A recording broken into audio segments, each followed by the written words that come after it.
أعوذ بالله من الشيطان اللعين الرجيم. بسم الله الرحمن الرحيم. الحمد لله رب العالمين، والحمد لله الذي نور قلوبنا بمحبة علوية، والحمد لله الذي جعلنا من المتمسكين بولاية المرتضوية، والحمد لله الذي فرض مودته على العربية والعجمية، وعلى مبلغ رسالاته الإلهية سيدنا ومولانا ومولى الثقلين جد الحسن والحسين أبي القاسم مصطفى محمد، اللهم صل على محمد وعلى أهل بيته الطيبين الطاهرين المعصومين المظلومين، واللعنة الدائمة على أعدائهم أجمعين من الآن إلى قيام يوم الدين. أما بعد، فقد قال الله تبارك وتعالى في محكم كتابه ومتقن خطابه. بسم الله الرحمن الرحيم. وَلَقَدْ كَرَّمْنَا بَنِي آدَمَ وَحَمَلْنَاهُمْ فِي الْبَرِّ وَالْبَحْرِ وَرَزَقْنَاهُمْ مِنَ الطَّيِّبَاتِ وَفَضَّلْنَاهُمْ عَلَى كَثِيرٍ مِّمَّنْ خَلَقْنَا تَفْضِيلًا.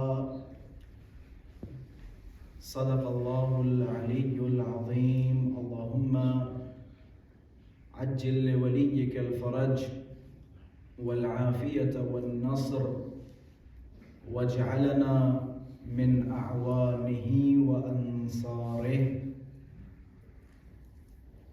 وجود ذی الجود نازنین امام زمان عجل اللہ تعالی فرجہ الشریف کی سلامتی اور حضرت کے ظہور میں تعجیل، علماء کرام، مراجعین اعظام، شعراء کرام، ذاکرین کرام، اور آپ سب اپنی سلامتی کے لیے بآواز بلند صلوات ادا کریں. اللہم صلی علی محمد وآل محمد. ولادت با سعادت امام حسن مجتبیٰ آپ سب کو بہت بہت مبارک ہو. ہم سب کی جانب سے تمام مسلمین جہاں کی خدمت میں، اور بالخصوص تمام شیعیان حیدر کرار، اور بالاخص امام زمانہ عجل اللہ تعالی فرجہ الشریف کی خدمت میں ہدیہ تبریک و تہنیت پیش کرتے ہیں. سامعین کرام، حاضرین محفل، امام حسن مجتبیٰ روح لہ الفدا کہ جن کے فضائل و مناقب اس سے کہیں زیادہ ہیں کہ جنہیں کسی ایک یا دو تقریر میں منحصر کیا جائے. رسول اعظم صلی اللہ علیہ وآلہ وسلم فرماتے ہیں: لو کان العقل رجلا لکان الحسن. اگر عقل کا کوئی پیکر ہوتا، اگر اس عقل کی بطور مثال اگر اس عقل کا کوئی جسم ہوتا تو وہ جسم امام حسن مجتبیٰ کی ذات ہوتی. اس جملے کے ذریعے سے، جیسا کہ میں نے کل بیان کیا تھا، اگر کسی انسان کی شخصیت سے معرفت حاصل کرنا چاہتے ہوں، یا اگر کسی انسان کی شخصیت کو جاننا چاہتے ہوں، تو جا کے دیکھو اور رجوع کرو بزرگوں کا اس کی شخصیت کے حوالے سے کیا نظریہ ہے۔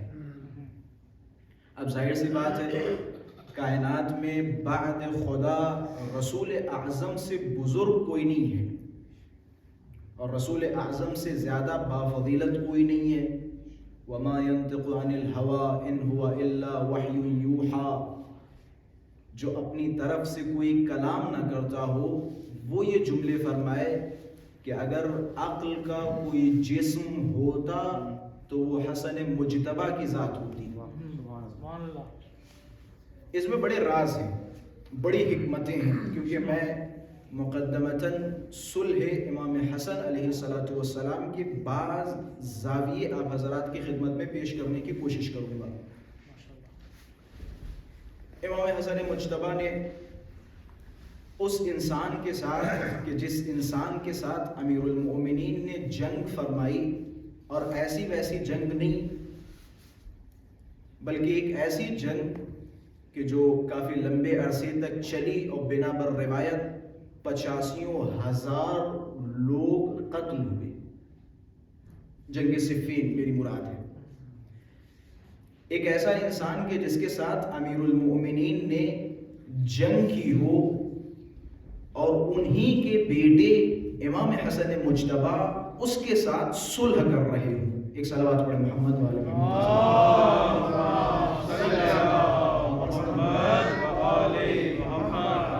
ایک اور صلوات پڑھیں محمد والے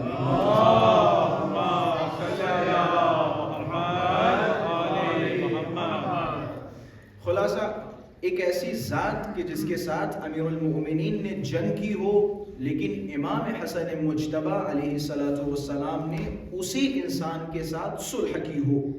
یقیناً اس دور میں بھی بہت سارے ایسے اذہان تھے کہ جن میں یہ اشکال وارد ہوئی، یہ سوال پیدا ہوا اور یہ شبہہ پیدا ہوا کہ آخر امام حسن مجتبیٰ نے معاویہ کے ساتھ صلح کیوں فرمائی، کیا وجوہات تھی اور کیا علتیں تھیں۔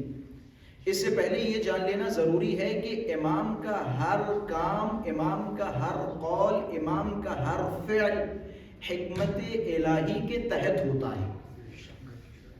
امام کا ہر فعل حکمت الہی کے تحت ہوتا ہے۔ امام اگر کسی شے کا حکم دیں، امام اگر کوئی کام انجام دے، محب اور چاہنے والا وہی ہے جو بغیر چوں و چرا امام کی پیروی کرے، وہ محب ہے۔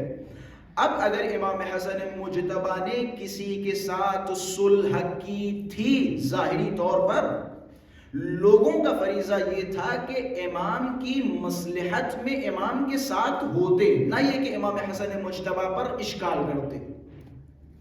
ایسا ہوا ایک بہت بڑے صحابی کے جن کا میں نام نہیں لوں گا، لیکن تاریخ میں اگر آپ جائیں گے تو ان کا نام بھی آپ کو ملے گا، جنہیں آج ہم رحمت اللہ علیہ سے یاد کرتے ہیں۔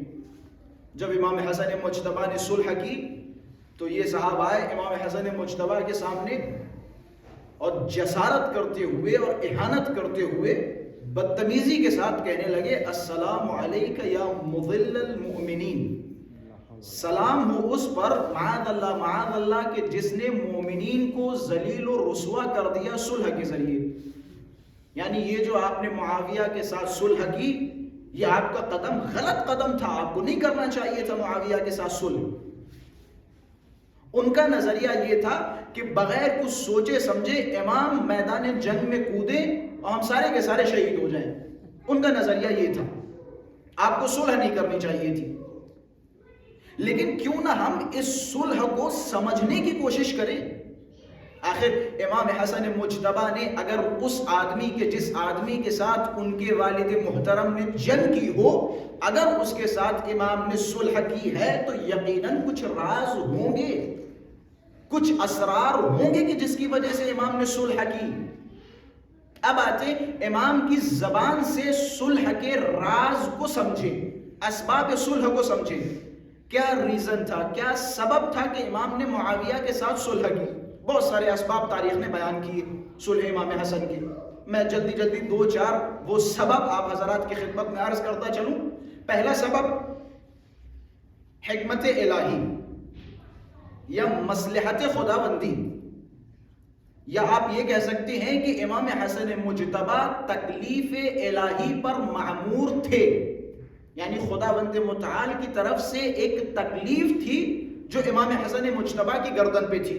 آپ اسے کہہ سکتے ہیں امتثال امر الہی، یعنی خداوند متعال کا حکم تھا کہ یہ صلح کی جائے، خداوند متعال کا ارادہ تھا کہ یہ صلح کی جائے. ایک یہ ریزن کہ جس کی وجہ سے امام مجتبی نے معاویہ کے ساتھ صلح کی.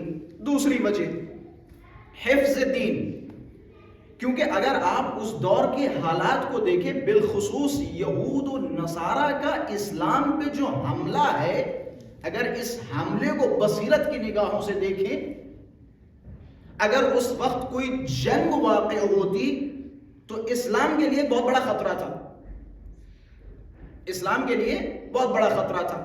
تو آپ کہہ سکتے ہیں کہ امام حسن مجتبی نے مصلحت کو دیکھتے ہوئے دین کی حفاظت کی غرض سے صلح کی. یہ دوسرا ریزن. تیسرا، میرے خیال سے یہ بہت اہم ریزن ہے، حفظ جان شیعیان. امام حسن مجتبی نے شیعوں کی جان کی حفاظت کے لیے یہ صلح کی، شیعوں کی جان کی حفاظت کے لیے. اسی طریقے سے بعض تاریخوں سے یہ بھی ثابت ہوتا ہے کہ امام حسن مجتبی نے مصالح عمومی کی وجہ سے صلح کی، یعنی عمومی طور پہ جو مصلحت تھی اس کا تقاضا یہ تھا کہ یہ صلح کی جائے، لوگوں کا اس میں فائدہ تھا اس صلح کے ذریعے. خلاصہ یہ جو علت میں نے بیان کی تیسری، حفظ جان شیعیان، شیعوں کی جان کی حفاظت کی غرض سے امام حسن مجتبی نے یہ صلح کی. اب آتے ہیں آخری اور سب سے اہم علت کی طرف کہ امام حسن مجتبی نے کیوں صلح کی معاویہ کے ساتھ. سب سے اہم علت یہ ہے کہ امام حسن مجتبی کے پاس صلح کے علاوہ کوئی خاص راستہ نہیں تھا. صلح کے علاوہ ایک راستہ ہے، وہ ہے جنگ کرنا، اور جنگ کرنے کے لیے امام حسن مجتبی کے پاس افراد نہیں تھے، انصار نہیں تھے. میں جلدی یہ بیان کر دوں، پھر انشاءاللہ میں علتوں کی طرف بھی آپ حضرات کو لے کے چلوں گا. میں بعنوان مثال آپ حضرات کی خدمت میں عرض کروں، امام حسن مجتبی کے پاس لوگ نہیں تھے جو معاویہ کے ساتھ جنگ کرتے. مولا نے حکم کو لشکر کا امیر بنایا، 4000 سپاہی حکم کے حوالے کیے. حکم جو کہ قبیلہ کندہ سے تعلق رکھتا تھا، مولا نے 4000 سپاہی سے دیے، اور دینے کے بعد کہ جاؤ وادی نخیلہ کی طرف، وادی نخیلہ سے ان 4000 سپاہیوں کو لے کر وادی رماد کی طرف یا رمادی کی طرف آؤ.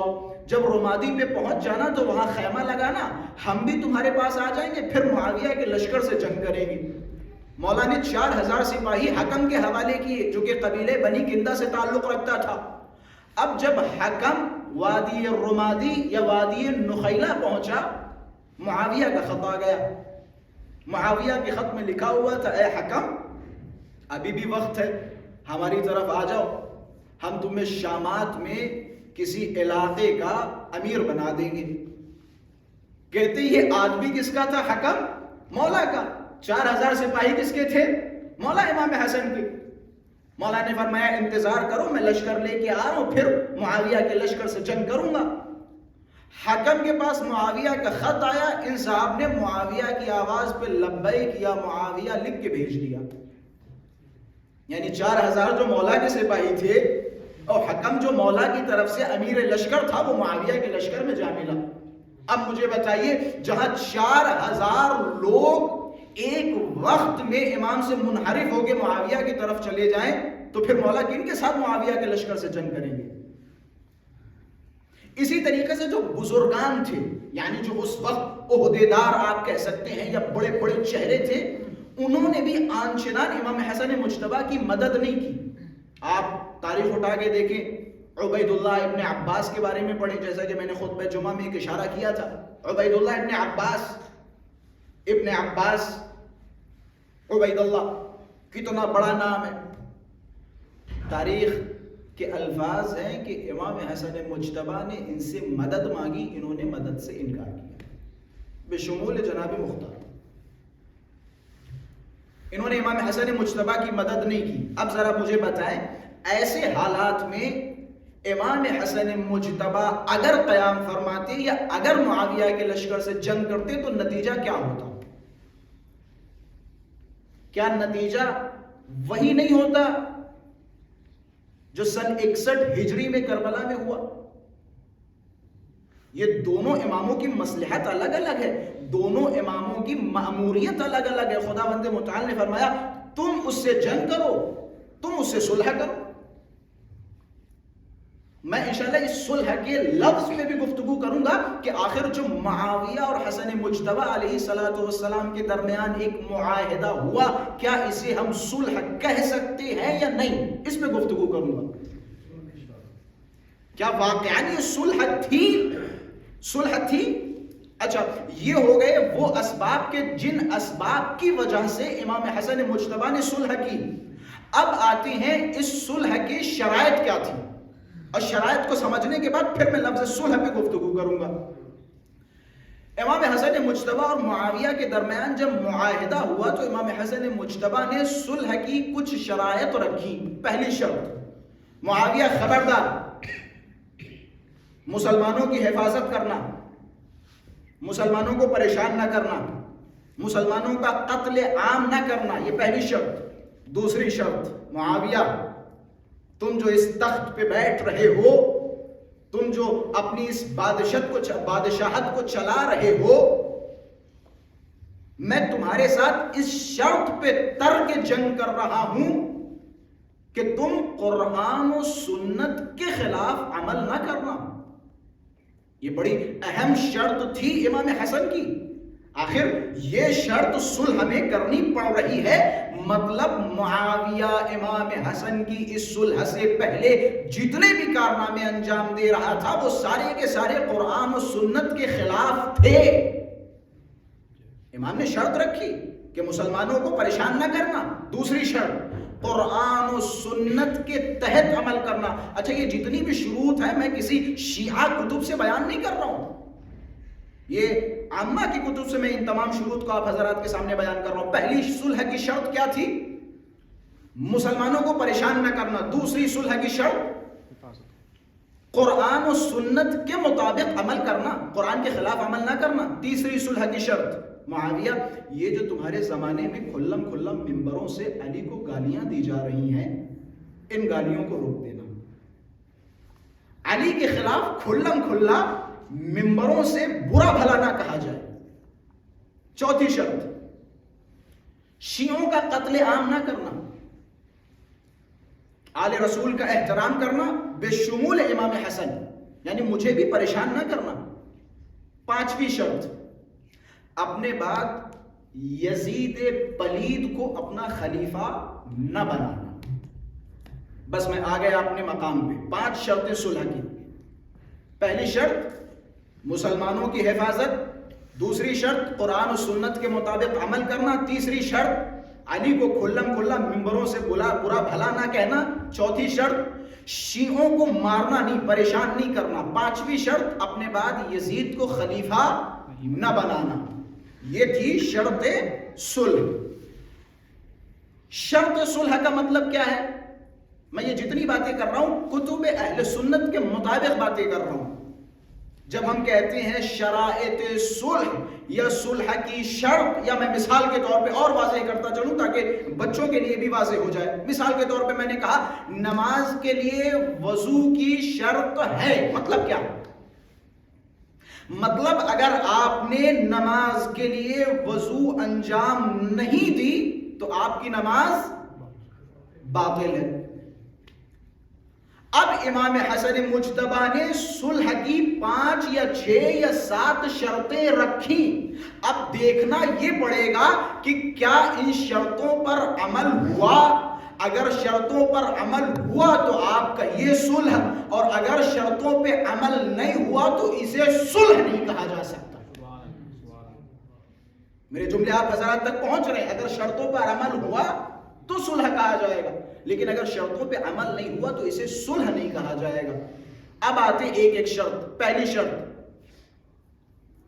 مسلمانوں کی حفاظت، مسلمانوں کو پریشان نہ کرنا۔ صلح کے بعد معاویہ کوفے پہنچا اور پہنچنے کے بعد خطبہ دیا لوگوں کی طرف خطاب کیا کہ اے لوگوں، تم کیا سمجھ رہے ہو میں یہ لڑ رہا ہوں، جھگڑ رہا ہوں، جنگیں کر رہا ہوں تمہاری نماز اور روزے کے لیے کر رہا ہوں؟ میں یہ لڑائیاں یہ جنگ اپنے تخت و تاج کے لیے کر رہا ہوں، تمہاری روزوں اور نمازوں کی حفاظت کے لیے نہیں کر رہا ہوں۔ معاویہ نے خطبے میں جملہ کہا کہ جتنی بھی شرطیں صلح کی رکھی گئی ہیں میں ان ساری شرطوں کو اپنے پیر کے تلے روند رہا ہوں۔ تو یہ جو کہا جاتا ہے کہ مسلمانوں کی حفاظت یا مسلمانوں کے مصالح عمومی میں خیانت نہ کرنا، اصلاً اس شرط پہ عمل نہیں ہوا۔ دوسری شرط کی طرف جائے، امام نے فرمایا تھا مسلمانوں کا خیال رکھنا، علی کو گالیاں نہ دینا۔ اب مجھے تاریخ اٹھا کے دکھائیں، کیا معاویہ کے دور میں علی کو برا بھلا کہنا بند ہو گیا تھا؟ آپ جتنے بھی ہمارے برادران اہل تسنن کی کتابیں ہیں سب کو اٹھائیں، سب کا یہی نظریہ ہے کہ عمر بن عبد العزیز کے دور تک امیر المؤمنین کو ممبروں سے کھلم کھلا برا بھلا کہا جاتا تھا۔ تو یہ بھی شرط ٹوٹ گئی۔ تیسری شرط، میرے چاہنے والوں کو شیعوں کو مارنا نہیں۔ تاریخ اٹھا کے دیکھیں، حجر بن عدی کو کس نے مارا؟ بے دردی سے مارا۔ تو یہ بھی صلح ٹوٹ گئی، یہ بھی شرط ٹوٹ گئی۔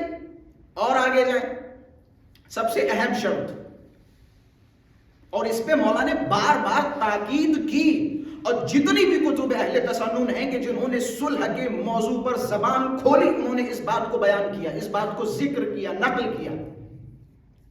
امام حسن مجتبی نے بار بار تاکید کی، خبردار خبردار خبردار معاویہ اپنے بعد کسی کو خلیفہ نہ بنانا، اپنا کسی کو جانشین نہ بنانا۔ وہ تو ماشاءاللہ سے آپ سب کو پتہ ہے، یعنی اتنے اصرار کے بعد معاویہ نے اپنی زندگی میں ہی یزید کو خلیفہ بنا دیا، یزید کو اپنا جانشین بنا دیا، اپنا ولی عہد بنا دیا۔ جبکہ روایتوں کے الفاظ ہیں، یہ میں ان اہل تسنن علماء کے اعترافات بیان کر رہا ہوں۔ اعتراف ہے کہ یزید معاویہ کی زندگی میں ہی شرابی تھا، یزید معاویہ کی زندگی میں ہی بدکار تھا، لیکن اس کے باوجود معاویہ نے یزید کو ولی عہد بنایا۔ اب جو آپ کہتے ہیں کہ صاحب معاویہ پہ انگلی نہ اٹھائیں، کیسے ممکن ہے؟ ممکن نہیں ہے۔ یا تو پھر آپ یزید پہ انگلی اٹھانا چھوڑ دیں، کیونکہ جب انگلی یزید کی طرف اٹھے گی تو نشانہ معاویہ کی طرف ہوگا۔ انگلی اگر یزید کی طرف اٹھے گی تو نشانہ معاویہ کی طرف ہوگا۔ ممکن ہی نہیں کوئی انسان یزید کی برائی کرے اور معاویہ کی محبت اس کے دل میں ہو۔ اگر کسی انسان کے دل میں معاویہ کی محبت ہے تو طبعاً کہیں نہ کہیں اس کے لیے گوشہ نرمی یزید کے لیے بھی ہے۔ جس کے دل میں معاویہ کی محبت ہے اس کے دل میں یزید کے لیے محبت ہے۔ آپ اٹھا کے دیکھ لیں کتب، وہ جو کہتے تھے نہیں معاویہ تو ملعون تھا، معاویہ تو ملعون تھا، لیکن وہ صاحب اچھے تھے، انہی کی کتاب کے 2 صفحے اور آگے بڑھ کے دیکھیے گا، ٹھیک وہ تھا لیکن ایسا نہیں ایسا تھا۔ مطلب ایک بات سے دوسری بات کی طرف جب منتقل ہوں گے تو ان کی باتوں میں تناقض پایا جائے گا، تضاد پایا جائے گا۔ کیوں؟ کیونکہ زبان لڑکھڑاتی تبھی ہے جب انسان کسی کی محبت میں دیوانہ ہو، تبھی زبان لڑکھڑاتی ہے۔ آپ سب کے سامنے تو کہہ دیتے ہیں یزید ملعون تھا، یزید لعنتی تھا، یزید نے ایسا کیا، یزید نے ویسا کیا، لیکن اسی کے ساتھ ساتھ کہیں نہ کہیں دوسرے صفحے پہ یہ بھی لکھا ہوتا ہے یزید تھا پرہیزگار۔ خدا کی لعنت ہو، یزید تھا پرہیزگار۔ اور پھر الزام، اچھا یہاں خوبصورتی دیکھیں، الزام کیا لگتا ہے؟ الزام لگتا ہے وہ صاحب شیعہ خود امام حسین کو مارنے والے ہیں، اور پھر خود محرم میں جیسے ہی محرم کا چاند نمودار ہوتا ہے خود بیٹھ کے خوب روتے ہیں، خوب گریا کرتے ہیں، اپنا سینہ کوٹتے ہیں اور نمی دنم یہ کرتے ہیں وہ کرتے ہیں۔ علماء نے، فضلاء نے، ذاکرین نے، خطباء نے مسلسل صدیوں سے یہ کہتے چلے آئے ہم پہ الزام لگا رہے ہو کہ معاذ اللہ شیعہ امام حسین کے قتل میں شامل تھے، تو پھر آ جاؤ فیصلہ کر لو۔ ہم کہتے ٹھیک ہے کوئی شیعہ تھا جو امام حسین کے قتل میں شامل تھا، مان لو ہمارے اجداد تھے، بعنوان مثال، بعنوان فرض مان لو اجداد تھے، ہم لعنت کرتے ہیں ان پر، تم بھی آؤ لعنت کرو لعنت۔ تم یہ کہو کہ جو امام حسین کے قتل میں شریک تھا اس پہ لعنت کرو۔ ہم جب لعنت کرتے ہیں تو ہمارا سینہ چوڑا ہوتا ہے، تم جب لعنت کرتے ہو تو تمہارے چہرے لٹک کیوں جاتے؟ کوئی نہ کوئی راز ہے نا، کوئی نہ کوئی حکمت ہے نا۔ کہنے لگے وہ صاحب یزید ہمارے خواب میں آئے تھے اور ہم نے دیکھا جنت میں سیر کر رہے ہیں مثال کے طور پہ، خدا کی لعنت ہو۔ یعنی خواب میں یزید تمہارے آئے اور الزام شیعوں پہ ڈالو، خواب میں تمہارے آ رہے ہیں اور الزام شیعوں پہ ڈال رہے ہو۔ یہ تاریخ کی ناانصافی ہے شیعوں کے حق میں۔ وہ صاحب انہوں نے مارا خود ہی روتے، میں ہاتھوں کو جوڑ کے میں زیادہ ان بحثوں میں پڑھنا نہیں چاہتا، لیکن بس ایک جملہ کہوں گا، ذرا تاریخ میں گھسیے اور پتا کریے شمر کس کی پھوپھی کا لڑکا تھا۔ تاریخ میں گھسیے اور پتا کیجئے عمر ابن سعد کی رشتہ داری کس سے تھی، آپ پتا کیجئے۔ شمر شیعہ تھا، عمر ابن سعد شیعہ تھا، سنان شیعہ تھا، یہ کون تھے؟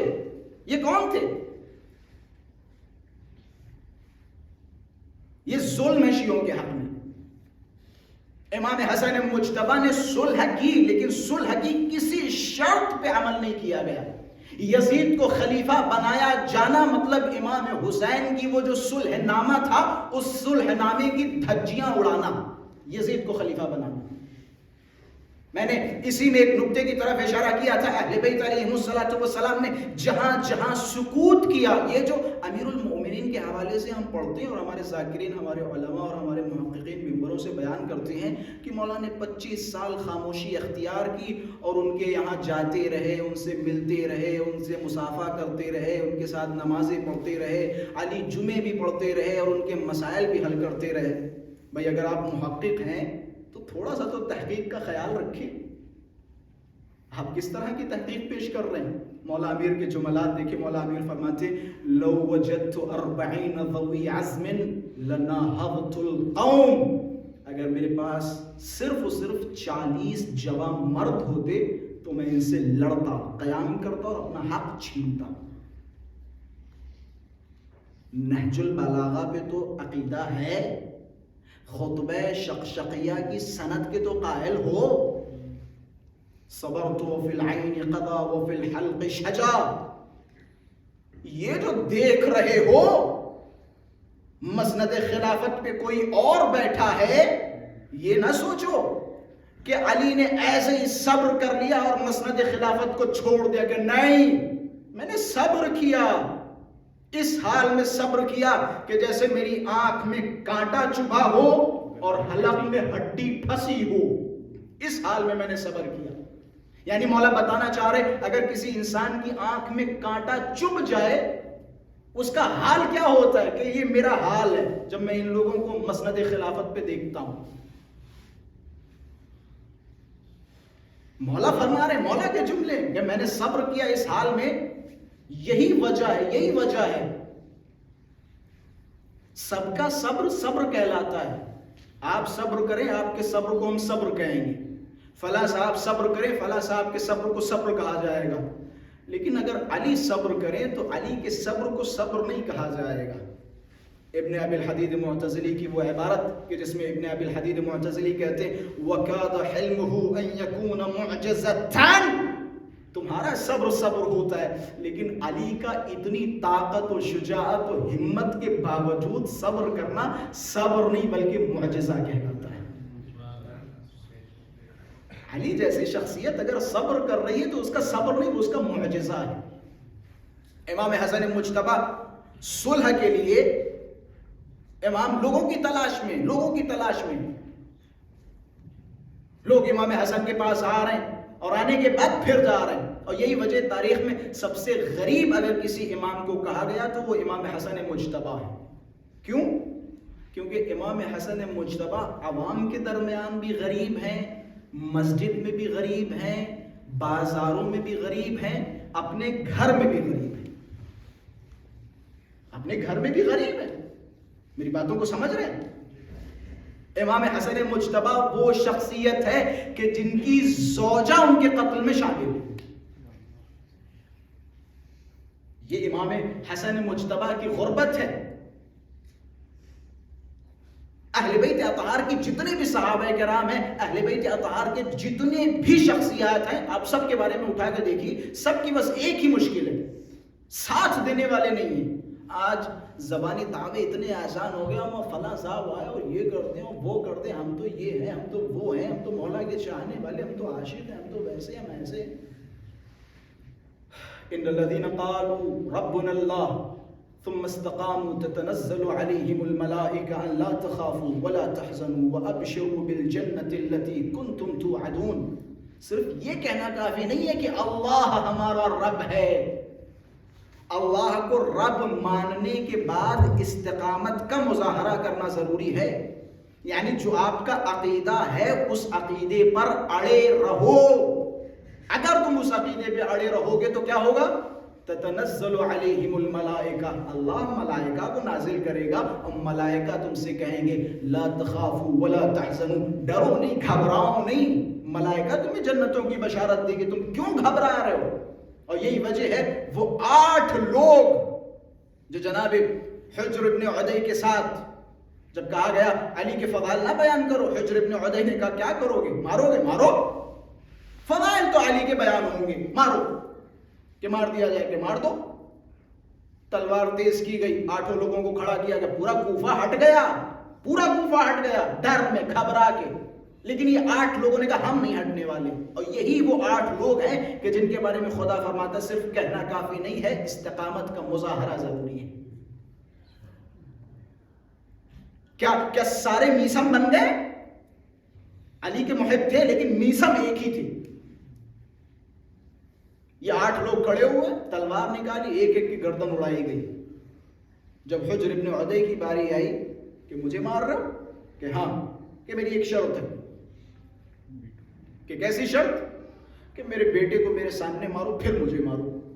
ارے ہم نے تو الٹا سنا کہ ایک بوڑھا باپ جوان بیٹے کو ذبح ہوتے دیکھ نہیں سکتا، لیکن یہاں مسئلہ الٹا ہے. جناب حجر فرما رہے ہیں پہلے اس میرے خوبصورت اس جوان بیٹے کو میری آنکھوں کے سامنے مارو پھر مجھے مارو. پوچھا گیا حجر کیا ہو گیا؟ پاگل ہو گیا؟ مجنون ہو گیا؟ تمہاری عقل ضائع ہو گئی؟ کیا ہو گیا؟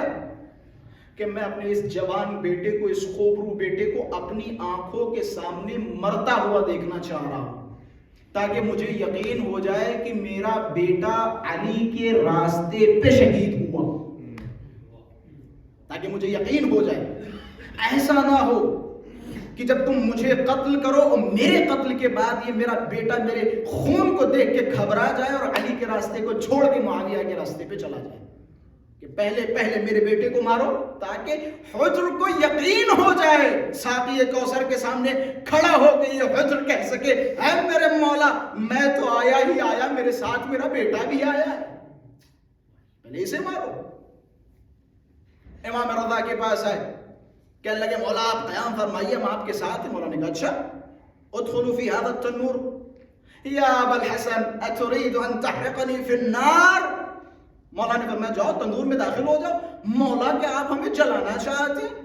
میں نے کیا کہا تھا؟ امامت کے مقابلے میں تسلیم محض ہونا، سرنڈر ہونا، سمعا و طاعا، امام کے مقابلے میں چوں و چھرا کی کوئی گنجائش نہیں ہے. امام نے فرمایا تنور میں داخل ہو. کہہ رہے مولا تنور میں جائیں گے تو جل جائیں گے. بھئی مولا فرما رہے جلو یا مرو، تمہیں جانا چاہیے تھا، جانا چاہیے تھا. امام نے انہیں سبق سکھانے کے لیے جب ہارون مکی کو آتے ہوئے دیکھا، ہارون کی طرف اشارہ کیا یا ہارون ادخل فی هذا التنور. ہارون بسم اللہ، تنور میں گھسو. جلتے ہوئے تنور میں ہارون مکی نے چونا چرا تنور میں داخل ہو گئے. اب یہ آپس میں چیمی ہوئی ہے. یہ عقیدے ہیں ان کے، یہ عقیدے چمی گئی ہیں. اب تک تو جل کے راکھ ہو گیا ہوگا, امام نے بیچارے کو قربان کر دیا. تنور کھولا تو کیا دیکھا, وہ آگ جسے یہ آگ سمجھ رہے تھے وہ تو پھول بن گئی ان کے لیے. ہارون مکی تسبیح پڑھ رہے. پھر مولا نے ایک جملہ فرمایا کہ ایھا الخراسانیون, ذرا مجھے یہ بتاؤ, تم جو آئے ہو اور مجھ سے کہہ رہے ہو کہ مولا مامون کے خلاف قیام کرو, تلوار چلاؤ, ہم آپ کے ساتھ ہیں, ذرا مجھے یہ بتاؤ ہارون مکی جیسے تمہارے خراسان میں کتنے ہیں؟ بتاؤ کتنے, پھر میں قیام کروں گا. ایک دوسرے کا چہرہ دیکھ کے اگر تھوڑی بہت تو معرفت تھی, رونے لگے کہ یا ابا الحسن, خدا کی قسم پورے خراسان میں ہارون مکی جیسا ایک نہیں ہے. مولا نے فرمایا مجھے ہارون مکی جیسے لوگوں کی ضرورت ہے. جب یہ ہوں گے تو میں قیام کروں گا. امام حسین کے ساتھ 72 تھے, لیکن 72 قابل اعتماد تھے. شب عاشور جناب زینب کبریٰ نے امام حسین کے پاس گئی اور جانے کے بعد رونے لگی. روایت کے جملے, جناب زہیر بن قین خیمے کے پیچھے کھڑے تھے. جناب زینب کبریٰ امام حسین کے پاس گئی اور جانے کے بعد کہ بھیا حسین, کیا آپ کو بھروسہ ہے یہ لوگ آپ کو دھوکہ نہیں دیں گے؟ بھروسہ ہے؟ اچھا جناب زینب کبریٰ یہ جملہ کیوں فرما رہی ہیں؟ کیونکہ زینب نے فاطمہ کا دور دیکھا, زینب نے علی کا دور دیکھا, زینب نے حسن کا دور دیکھا. زینب کبریٰ امام حسین سے فرما رہی, بھیا حسین کیا آپ کو بھروسہ ہے حبیب پہ, جون پہ, زہیر بن قین پہ, یہ لوگ آپ کا ساتھ دیں گے؟ کہتے ہیں زہیر بن قین نے جب یہ سنا دوڑتے ہوئے حبیب کے پاس گئے کہ حبیب تم اپنی تلواروں کو جو ہے رنگین کر رہے ہو اور اپنی تلواروں کو آمادہ کر رہے ہو, پتہ ہے علی کی بیٹی زینب کو ہم پہ بھروسہ نہیں ہے, علی کی بیٹی کو ہم پہ بھروسہ نہیں ہے. حبیب کی آنکھوں میں آنسو کہ یہ ممکن ہے, یہ ممکن ہے. آخر اس نے حسن کی مظلومیت دیکھی ہے, حسن کی مظلومیت دیکھی ہے کہ کس طرح لوگوں نے امام حسن مجتبیٰ کو آمادہ کر دیا اور پھر چھوڑ کے چلے گئے, کہ اس نے دیکھی حسن کی مظلومیت. حبیب ابن مظاہر نے تلوار نکالی, سب کو جمع کے سب آؤ. زینب کبریٰ کے خیمے کے سامنے کھڑے ہوئے اور تلواریں لہرا کے بتائی کہ اے شہزادی, اے علی کی بیٹی زینب, خدا کی قسم جب تک ہمارے نفس اور ہمارے جسم میں ایک سانس باقی رہے گی کسی میں مجال نہ ہوگی جو حسین کی طرف آنکھ اٹھا کے دیکھے.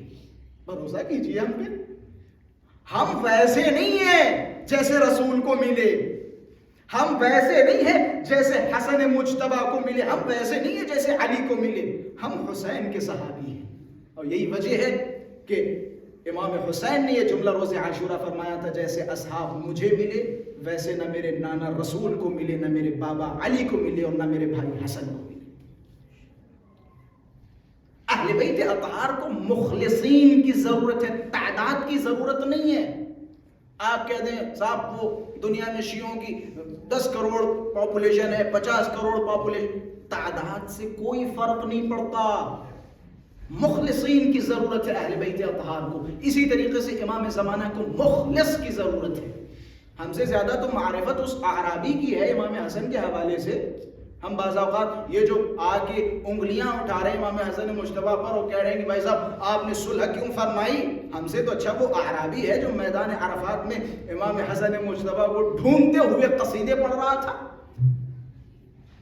میں فی الحال نہ قرآن کی آیت آپ کے سامنے پیش کر رہا ہوں, نہ کوئی روایت آپ کے سامنے پیش کر رہا ہوں. ایک اعرابی کہتے ہیں بدو کو. بس تھوڑا سا آپ حضرات سے بھی گزارش ہے, تھوڑا سا جشن والا ماحول بنا دیں تاکہ ہمارا اختتام جشن پہ ہو. ایک اعرابی امام حسن مجتبیٰ کو تلاش کرتے ہوئے میدان عرفات میں پہنچا. اعرابی کسے کہتے ہیں؟ بدو کو, جسے ہم اپنی زبان میں کہیں گوار, جاہل. ایک اعرابی بدو میدان عرفات میں پہنچا امام حسن مجتبیٰ کی تلاش میں, اور اس کے جملات دیکھیں. ایک شعر آپ نے بھی پڑھا تھا, وہ بھی دیکھیے گا، ملاحظہ کیجیے گا اس کے جملات، اس سے سیکھیے معرفت امام حسن مجتبی کیا ہے، اس سے سیکھیے. ہم سے لاکھ گنا بہتر یہ انسان ہے کہ جسے ہم بدو کہہ رہے ہیں اور اعرابی کہہ رہے ہیں. میدان عرفات میں پہنچا اور پہنچنے کے بعد اس نے نعرہ لگایا ایکم بحر الندى، تم میں سے سخاوتوں کا سمندر کون ہے؟ ایکم حجت اللہ علی الورى، تم میں سے وہ کون ہے جو تمام کائنات پر اللہ کی حجت ہے؟ کون ہے تم میں سے؟ ایکم تحفۃ ملیک العرش الی المصطفیٰ، ارے تم میں سے وہ کون ہے جو آسمانوں کے بادشاہ کی طرف سے مصطفیٰ کی خدمت میں تحفہ ہے؟ کون ہے تم میں سے؟ ایکم قائم مقام علی المرتضی، تم میں سے وہ کون ہے جو علی مرتضی کا قائم مقام ہے؟ ایکم الشجیع المعترض فضلہ علی حلقوم الاعداء، ارے تم میں سے وہ کون ہے کہ جس کے فضائل دشمنوں کے گلے کی ہڈیاں ہوا کرتے ہیں؟ اللہ اکبر. تم میں سے کون ہے کہ جس کے فضائل سن کے دشمن بے چین ہو جاتا ہے؟ ایکم مخرج النیاق من الصخرۃ السماء، تم میں سے وہ کون ہے جو رسول اللہ کی پیش بینی کے مطابق پہاڑوں کی چوٹیوں سے لدی ہوئی ناقاؤں کو نکال سکتا ہو؟ ایکم من صلی شہداء من بین الارض والسماء، ارے تم میں سے وہ کون ہے کہ جس کے پیچھے زمین و آسمان کے تمام شہداء نے زندہ ہو کر علی پر نماز جنازہ پڑھی؟ کون ہے تم میں سے جس کے پیچھے زمین و آسمان کے تمام شہداء نے نماز پڑھی ہو؟ ایکم من واری جسد ابی تراب فی التراب، تم میں سے وہ کون ہے کہ جس نے ابو تراب کے جسم کو تراب میں دفن کیا؟ تم میں سے کون ہے؟ ایکم مغیر الطینۃ لشأن الکذاب، آپ سے مخاطب ہوں، تم میں سے وہ کون ہے کہ جس نے اپنے کذاب جھوٹے دشمن کی جنس کو بدل دیا ہو؟ ابھی آپ نے شعر پڑھا تھا نا، یہ دیکھیں اعرابی کا عقیدہ دیکھیں. تم میں سے وہ کون ہے کہ جس نے اپنے جھوٹے اور کذاب دشمن کی جنس کو بدل دیا، طینت کو بدل دیا؟ ایکم زائر الکعبہ و مزار الانام، تم میں سے وہ کون ہے جو کعبے کی زائر ہے، کعبے کی زیارت کرتا ہے، پھر جب وہ کعبے کی زیارت کر کے پلٹتا ہے تو پوری دنیا اس کی زیارت کرتی ہے؟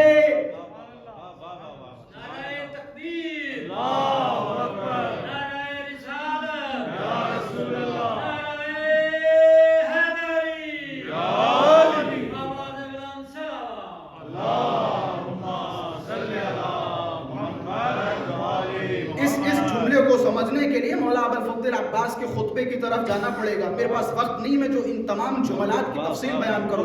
مولا عباس کا خانہ کعبہ کی چھت پہ کھڑے ہو کے وہ تفصیلی خطبہ کہ جس کے جملات مولا ابوالفضل عباس نے کفار و مشرکین کی طرف خطاب کرتے ہوئے فرمایا ولولا حکم اللہ الجلیہ واسرارہ العلیہ لطار البیت الیہ قبل ان یمشی لدیہ. اے حاجیوں تم اس خانہ کعبہ کے چکر لگا رہے ہو، خانہ کعبہ کے چکر لگا رہے ہو حسین کو تنہا چھوڑ کر.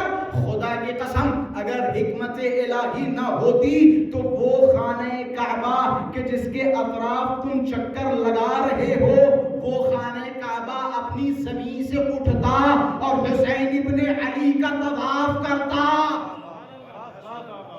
قد استلم الناس الحجر قد استلم الناس الحجر والحجر يستلم يديه. لوگ اس حجر اسود کو چوم رہے ہیں. لوگوں کو بتاؤ یہ حجر اسود میرے مولا حسین کے قدموں کو چومتا ہے. تمہیں کیا ہو گیا؟ تمہیں کیا ہو گیا؟ تم حسین ابن علی کو مارنے کے لیے آئے ہو.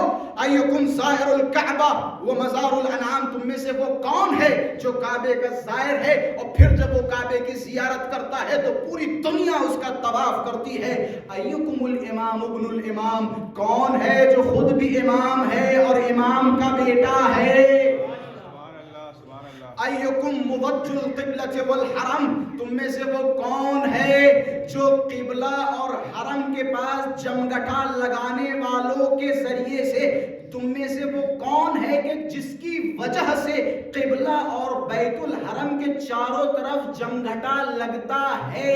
مطلب تم وہ کون ہے کہ جس کی وجہ سے لوگ مسلمان ہوئے اور خانہ کعبہ کی زیارت کے لیے گئے؟ ایکم المعروف بالجود والکرم، تم میں سے وہ کون ہے جو جود و سخا سے معروف ہے، جس کے دروازے سے کوئی خالی نہیں جاتا، جس کے دروازے پہ جو آتا ہے مغنی بن کے جاتا ہے، غنی بن کے جاتا ہے؟ ایکم اوسع مائدۃ من سلیمان، ارے تم میں سے وہ کون ہے کہ جس کا دسترخوان سلیمان کے دسترخوان سے بڑا ہے؟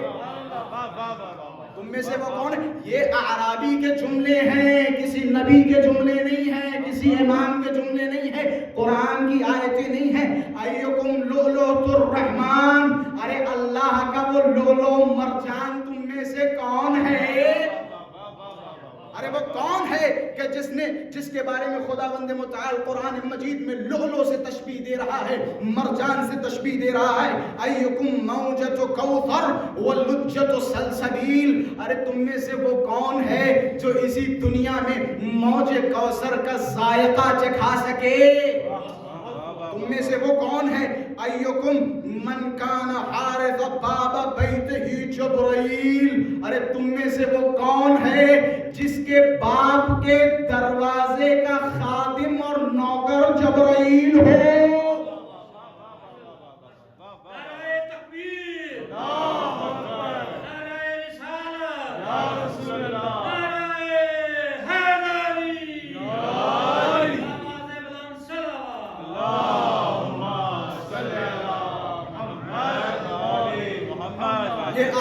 مجمع میں آ کے خیمے کے پاس آ کے امام حسن مجتبیٰ کو تلاش کر رہا ہے۔ ارے تم میں سے جود و سخا کا وارث کون ہے؟ تم میں سے علی مرتضیٰ کا وارث کون ہے؟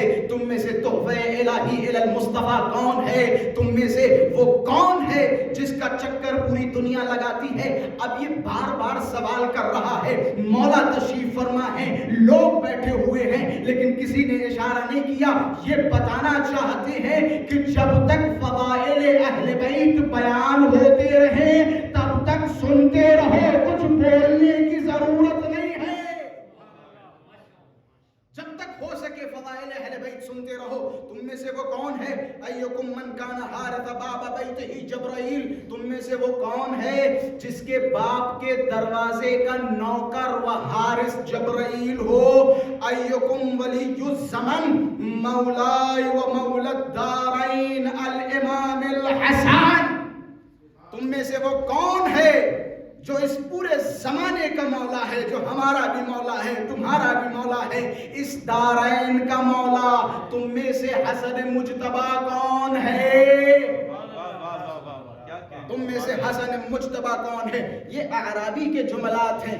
اعرابی ہمیں بتا رہا ہے معرفت کسے کہتے ہیں، اعرابی ہمیں سکھا رہا ہے، اعرابی ہمیں یہ بتانے کی کوشش کر رہا ہے کتابوں میں پڑھنا اور کتابوں سے پڑھ کے اپنے آپ کو عالم کہلانا یا کتابوں کو رٹ کے اور چاٹ کے اپنے اوپر محقق کا اسٹیمپ لگا لینے سے آپ کے دل میں معرفت امام نہیں آتی، بلکہ معرفت امام کے لیے توفیق شامل حال ہونا ضروری ہے۔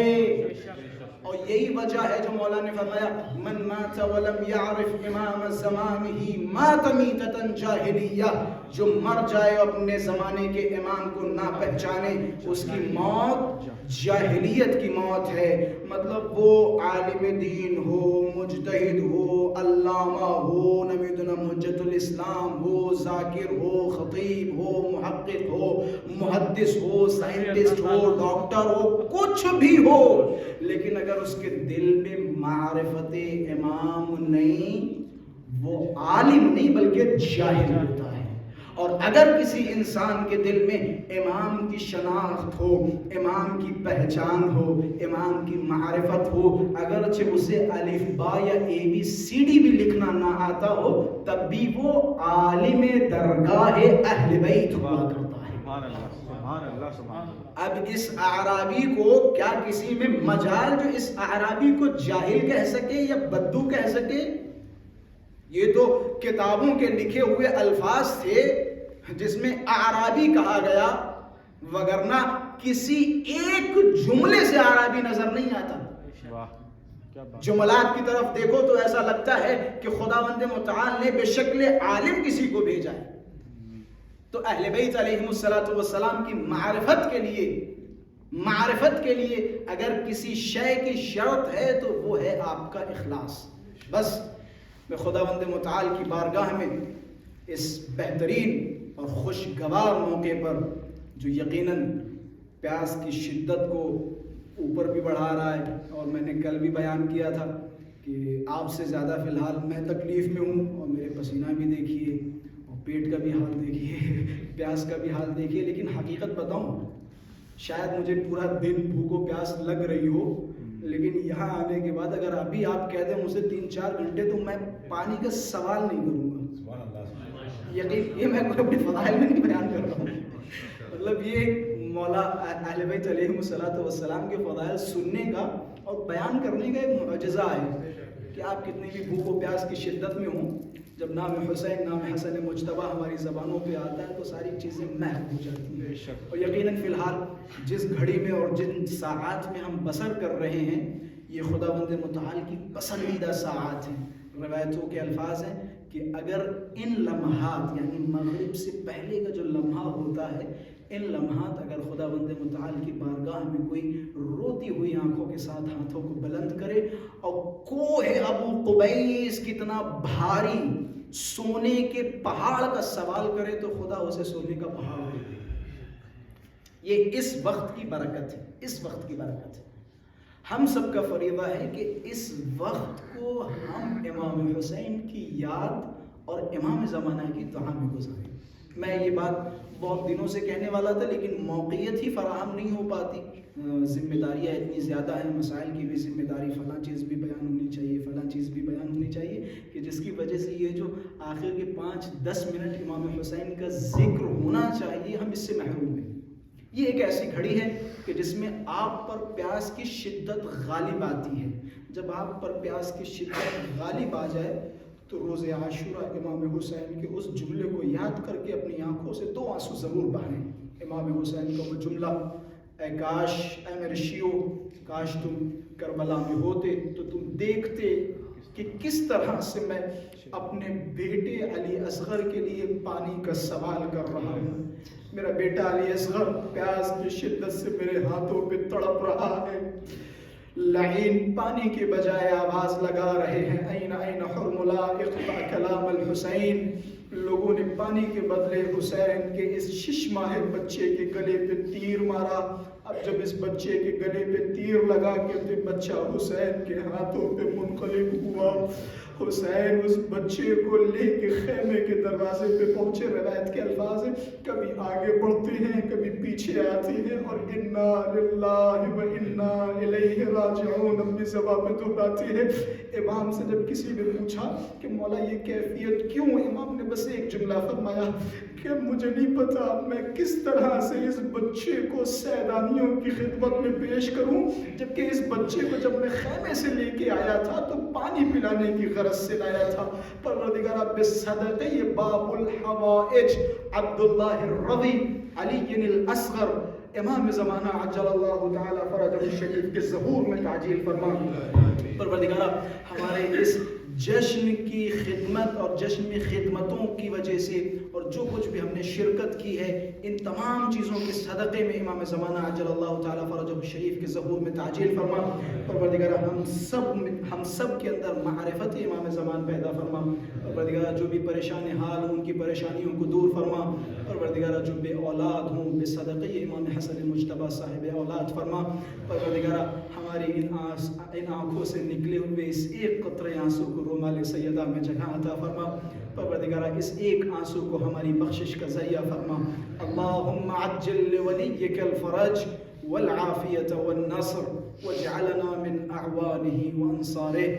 اللهم كل وليك الحجة ابن الحسن صلواتك عليه وعلى آبائه في هذه الساعة وفي كل الساعة وليا وحافظا وقائدا وناصرا ودليلا وعينا حتى تسكنه أرضك طوعا وتمتعه فيها طويلا.